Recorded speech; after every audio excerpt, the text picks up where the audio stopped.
The UN's Agenda 2030, What You Don't Know. The UN's Pact for the Future might sound warm, hopeful, and collaborative, offering a vision of a world focused on humanity's best interests. However, a deeper dive into its implications reveals concerns about technocratic control and global governance. Introduced at the UN's Summit of the Future during the 79th session of the UN General Assembly, this initiative aims to accelerate the goals of Agenda 2030. But what does that really mean for everyday people and societies around the world? Agenda 2030, established by the UN in 2015, is a set of 17 sustainable development goals designed to improve global well-being. The goals cover a range of issues such as eradicating poverty, improving health and education, reducing inequality, and addressing climate change. This agenda is promoted worldwide, often appearing in international events, corporate policies, and even in apps on our mobile phones, so ubiquitous that many may not even realize its pervasive presence. These initiatives are portrayed as noble aims, and it's difficult for any leader to openly oppose such efforts without appearing to support poverty or inequality. But while the branding of these goals may seem benign, they come with global commitments that push governments to adhere strictly to these UN goals, regardless of national interests or public opinion. The Pact for the Future is part of a broader push for global governance, supported by two complementary documents, the Global Digital Compact and the Declaration on Future Generations. According to the UN, these documents cover a vast array of themes like peace, sustainable development, climate change, digital cooperation, a term often linked with controlling online speech, and human rights. They aim to transform global governance to address these challenges. However, the idea of global governance raises important questions. Citizens typically vote for their own national leaders, not for international authorities. The notion of an externally imposed system of governance contradicts democratic principles, as people have no say in decisions made by foreign entities that may directly affect their lives. Leaders at the UN Assembly promote these agreements as necessary for international cooperation and to promote peace, security, and sustainable development. But achieving such ambitious goals likely requires extensive redistribution of resources, rights, and freedoms, reminiscent of the centralization seen in past communist regimes. While such redistribution may slightly uplift the very poor, it risks leaving the middle class, the majority, worse off, leading to a digital and economic divide. Proponents like Klaus Schwab, the founder of the World Economic Forum, advocate for a future where you will own nothing and you will be happy.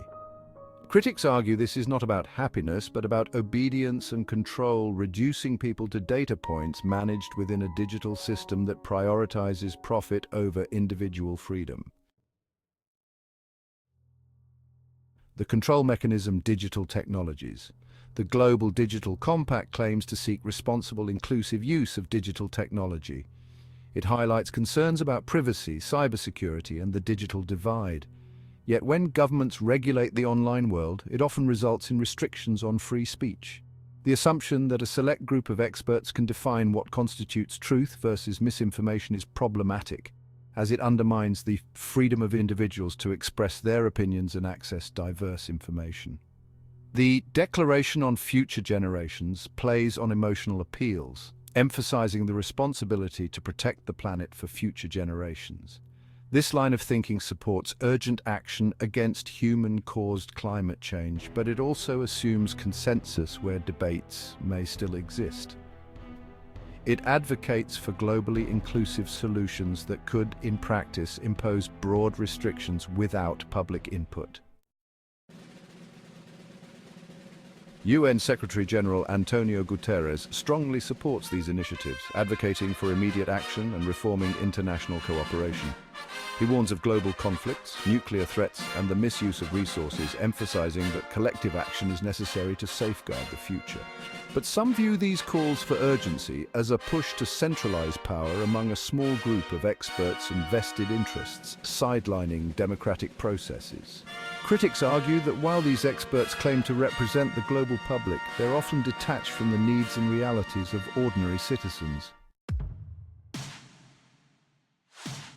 Agenda 2030 is sparking debates and protests around the world, though it remains largely underreported by Western mainstream media. In alternative media spaces, millions are expressing concerns about potential threats to national sovereignty and individual freedoms. For example, Agenda 2030's commitment to climate migration policies may dramatically alter national demographics, leading to significant social and economic changes. The rise of a powerful technocracy could prioritize efficient, cost-effective solutions over democratic processes and freedoms. While global cooperation may tackle important issues like clean oceans and education for girls, critics argue that the focus is ultimately on profit-driven projects like wind farms, solar installations, and digital surveillance, all of which can serve the interests of a small elite rather than the global public. Agenda 2030's goals also reveal contradictions.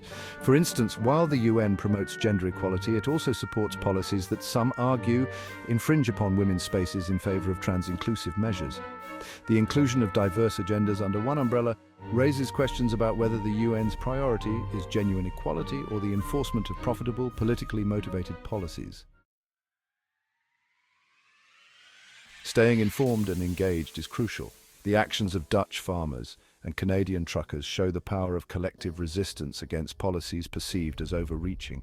People can participate in protests, vote in elections, join advocacy groups, and actively engage with their communities to ensure their voices are heard. At its core, the debate around Agenda 2030 and its related initiatives is about control versus freedom.